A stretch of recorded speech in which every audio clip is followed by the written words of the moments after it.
sing, nor I can make such kind of good presentation. But yes, I really feel privileged to be here and also to speak what we do.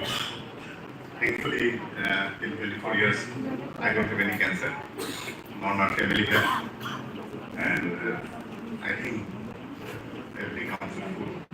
Yes, as you speak, there is a very nice saying I'd like to say about this Dutch writer who wrote that if you want to be happy for a day, get drunk.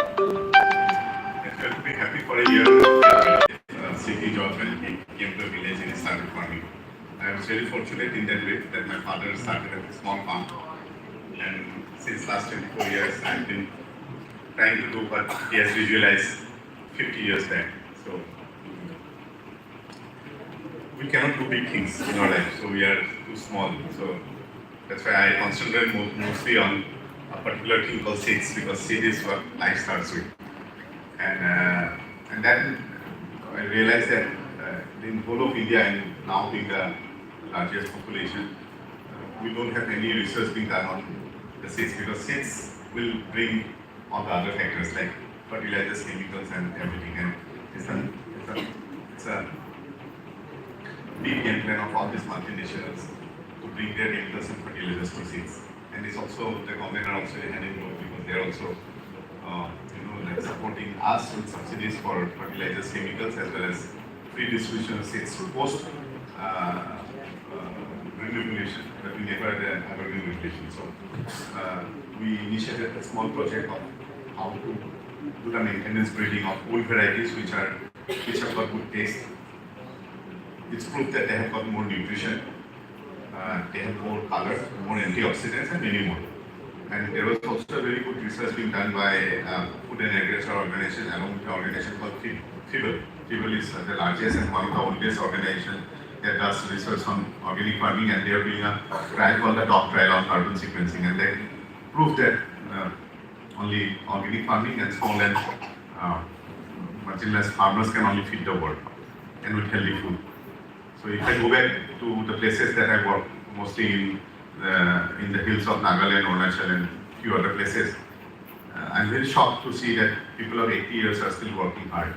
You spoke about Amitabh Bachchan. Yes, there are thousands of Amitabh Bachchan and Jaya Bachchan all working day and out, and they're much fitter than us. And they don't have any external food except salt. So this is how it comes, like how good food can really change everything. So now I'll come for the marketing part.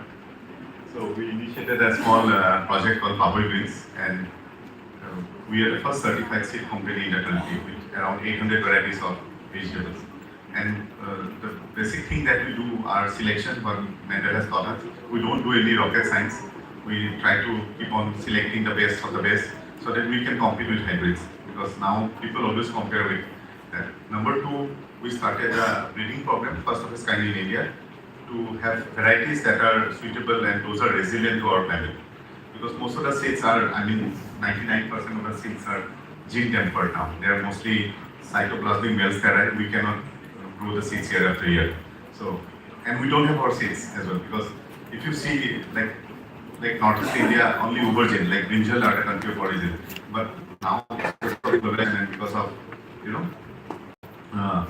changing times, we eat all kinds of food. And there is no seasonality of any food now. So if you want to eat tomatoes, you can get them once a year. If you want to get cabbage, cauliflower. So I cannot suggest, but I can only request this audience to get it for a day. We have to try to eat only the local and seasonal food, which is very important, because that if you eat unseasonal food, that comes with a heavy cost. So me and my friend, she worked with an organization called Public Eye in Switzerland. And then we did a small research, and we got to know that in Arunachal, in one belt, because of the big demand, consumerism of tomatoes and oxygen vegetables, they use 900 times more chemicals. So I'm strictly not against chemicals and fertilizers, but there should be a equilibrium. There should be a check and balances to that. There should be a legal dose for putting those kind of things. But in agriculture, there are hardly any. So because there is a demand, they have to grow, they have to put, and that comes with the consequence. One of my other friends, Nandini, she was doing her PhD work in Arunachal on wildlife, and she got to know that this community before they didn't have any cancer, nor they had kidney stone. But over the last 2 decades, it's increasing, and that is only because the use of heavy fungicides and chemicals. So this is very evident. Even last time when I went to the village, last month, they were all Buddhist Mompa community, and they say that, oh, we had a first patient which is below 50 who died of cancer, which was never in their whole family nor in their whole village, which is an 800-year-old village. And then the lady says that, say, being a Buddhist, we are doing crime, so we are not supposed to do that. So I like to recall back in 2003, when I first converted our farm into organic after my father's demise. We had a farm manager, and he's from the agriculture background. He's educated guy, much educated than us. And there was some small pest problem in our paddy field.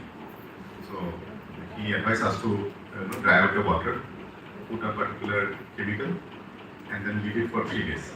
And the next morning when I inspected the field, around 4:30 in the morning, I could see all the worms dying. And worms being the best friend of farmers, then I realized that it's not fair, so we should do something. If you have to do something, I have also been to many meetings or committees and everything, but we only speak in the meeting. Once we go out, we forget what we spoke. So we don't try to solve problems. But that's why we came up with the initiative of seeds. So, and I still think that that seeds can really revolutionize our food system, and it has got different kinds of charisma. So even if you speak to a plant, the plant will affect to your bonding, and that's how you create things. One of my Guruji under whom I learned, and he developed certain varieties not for commercial market, but for human beings. And he stressed mostly on colored stuff. And he always advised me that please select plants which have got more charmness, so that it can also charm your body. So I think we did a small presentation. These are mostly the vegetables that we grow. We have also selected a variety of Hindi, and one of our Hindi this year probably it will be released in the European market because it has got more quality.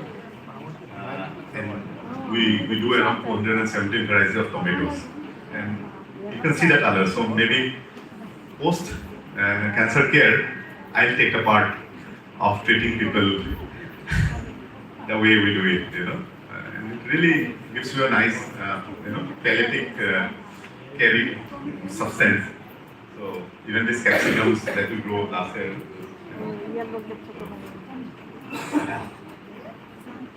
and that's my Guruji. And this is one of our breeding plot in the mountains in Nagaland. And I come to the agriculture because this is something which we really need and we need to protect for the